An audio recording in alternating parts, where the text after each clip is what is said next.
Pois é, pessoal, hoje nós vamos continuar nossa história, né, a partir do período que passamos em Fortaleza, que realmente foi um certo tempo da viagem de Campinas até conseguirmos transferências e toda uma burocracia para a gente fazer a mudança para Fortaleza. Enfim, não é fácil, né, uma mudança assim, ainda mais com 5 filhos. Então, em Fortaleza, a gente passou quase 3 anos. Ao chegar lá, a primeira coisa foi procurarmos uma clínica, 2 clínicas, né, para que os meninos fizessem as terapias. Uma onde eles faziam terapia ocupacional, psicoterapia, ludoterapia, e a outra, uma clínica de fonoaudiologia. E também matriculei numa escola de natação. Então eu passava o dia para cima e para baixo com esses meninos. Matriculamos os 3 maiores num colégio, também próximo à nossa residência, né? E eu ficava, nessa época, meu marido passava o dia no banco, né? Que era distante, não dava para ele voltar para almoçar, então eu ficava só o dia todo com as crianças e era quem levava eles para as clínicas, né? Uma das coisas bem chocantes, logo de início, foi a questão da fonoaudiologia. Eu acho que a minha maior ansiedade era os meninos. Claro, no início eu achava que eles nunca iriam falar e conseguiu falar, né? Mesmo uma fala de uma articulação totalmente deturpada, mas eu já tinha começado, né, a exercitar com eles a articulação das palavras. Eu não deixava passar nada, mas eu sabia que eu não era a profissional do ramo e que deveria existir técnicas específicas, né? Então, matriculei o menino nessa clínica, né? Essa clínica dava direito pelo nosso plano de saúde, e lá na primeira semana eu ia, né? Se eu não me engano, eram 3 vezes na semana. No final da primeira semana, a fonoaudióloga vinha assim com um deles no braço e me entregou e disse assim: olha, nós não podemos fazer nada com seus filhos, eles nem olham para mim. Você já pensou fazer toda uma mudança como a gente fez, orientada por um médico lá em Campinas, em São Paulo, que eles precisavam dessa terapia? E aí eu recebo essa resposta na primeira semana. Só Deus sabe como eu saí dali. E eu internalizei isso de uma forma que a partir daí eu nem procurei outra. Engraçado, né? Eu poderia até ter procurado outra clínica, mas não sei porquê. Eu acreditei no que a criatura falou, até porque eu sabia como era. Ele realmente não olhava para ninguém. E a partir daí eu que fiquei nos meus exercícios com eles, né? Para dentro de uma rede, colocar a mão para que eles olhassem para mim, e fui treinar as palavras com Ângelo e Augusto. Praticamente, graças a Deus que o problema da fala deles não era um problema orgânico de algum órgão, né? Era problema mesmo de articulação.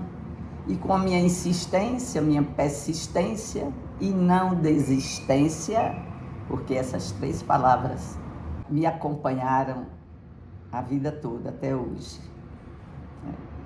Bem, então eles foram, olha que até aí ninguém falava em autismo. Aí na outra clínica foi quando, nas terapias de psicoterapia principalmente, foi quando o médico disse que eles tinham traços de autismo. Até então ninguém tinha falado nessa palavra autismo para mim. Aí eu comprei um livro que na época estava saindo, um livro de Christian Gauder chamado Autismo, década de 80. E nesse livro eu vi tudo que eu estava passando com Ângelo e Augusto. Estava tudo escrito ali. Se eu tivesse visto antes, eu até teria alertado os médicos, né? E foi a partir daí que eu comecei a pesquisar e a entender o que era o problema e a ver como o problema era sério, né?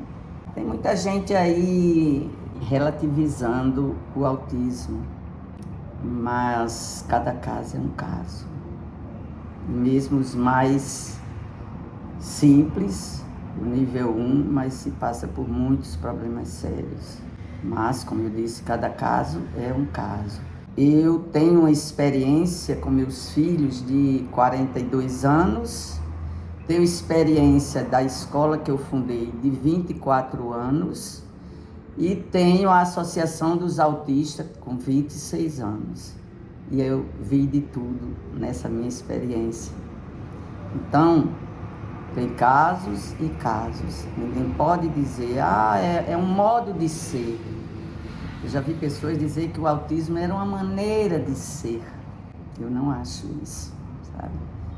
Eu acho que com muito amor, com uma capacidade extraordinária de querer, de insistir, de persistir, se consegue muita coisa. Mas isso não quer dizer que a gente possa se acomodar porque colocou o filho da gente numa clínica muito boa, com profissionais competentes, com medicações se for necessária. É muitíssimo importante tudo isso. Mas se nós, família, não estivermos ali às 24 horas, nos momentos que mais precisam, deixa muito a desejar no final das contas. Pois é, então, continuando, lá em Fortaleza eu matriculei em 2 escolas, por recomendação da neuropediatra deles lá em Fortaleza. Eu morava no bairro da Aldeota e consegui 2 escolas, onde matriculei a Ângelo em uma e Augusto em outra.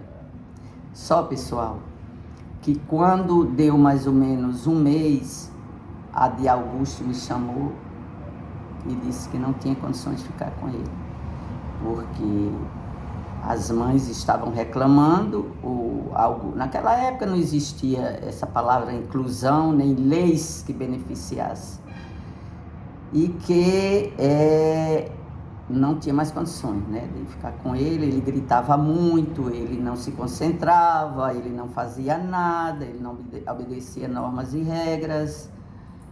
E aí, lá vai eu sair chorando. Sempre nesse momento a gente chora, né? Isso é qualquer mãe. E eu fui para outra escola, né? Vale salientar, vou fazer aqui um parêntese, que essa escola era mais elitizada do que a outra. Porque eu fui morar no bairro da Aldeota e lá é um bairro, né? Classe média, média alta. E essa escola, Dentil de Leite, era num bairro, ou era num local, né? Numa parte do bairro mais sofisticada. Já a outra era mais simples, digamos assim, né? Num lado mais simples. E essa outra escola, Luz do Saber, aceitou Ângelo e Augusto. E os 3 anos que a gente passou lá, eles estudaram nessa escola. Estudaram entre aspas, né? Daquele jeitinho. Mas até que iam aos poucos, porque é o seguinte, é muito lento o desenvolvimento. Pais que querem que seus filhos coloquem terapias em escola, em qualquer tipo de tratamento e achar que em pouco tempo vai se conseguir muita coisa, aí se frustra muito, né? Pode até ter casos, né? Como eu digo, cada caso é um caso, mas geralmente a gente tem que pensar de uma forma que, para não se estressar, para não sofrer, pensar sempre assim. Eu sempre oriento assim. Pense sempre em fazer o máximo que você puder, para que ele também possa dar o máximo que ele tiver. Esse é o meu pensamento e foi isso que eu sempre fiz e estou fazendo. Não pensem que eu não trabalho com Ângelo e Augusto diariamente, não. Basta eles dizerem uma palavra nova que eles não conhecem e eles pronunciem de forma errada, a gente vai trabalhar, dele falar corretamente. Os comportamentos, eu acho que pelos vídeos dá para vocês perceberem, aquilo ali, pode dizer assim, ela tá ensinando agora, não. Essa história de não perturbar as pessoas nas mesas, quando as pessoas estão comendo, É anos que eu trabalho isso. Agora, quando o autista, quando ele realmente não internaliza, ele não compreende a essência daquilo que a gente está ensinando, fica difícil eles realmente aprender, tá?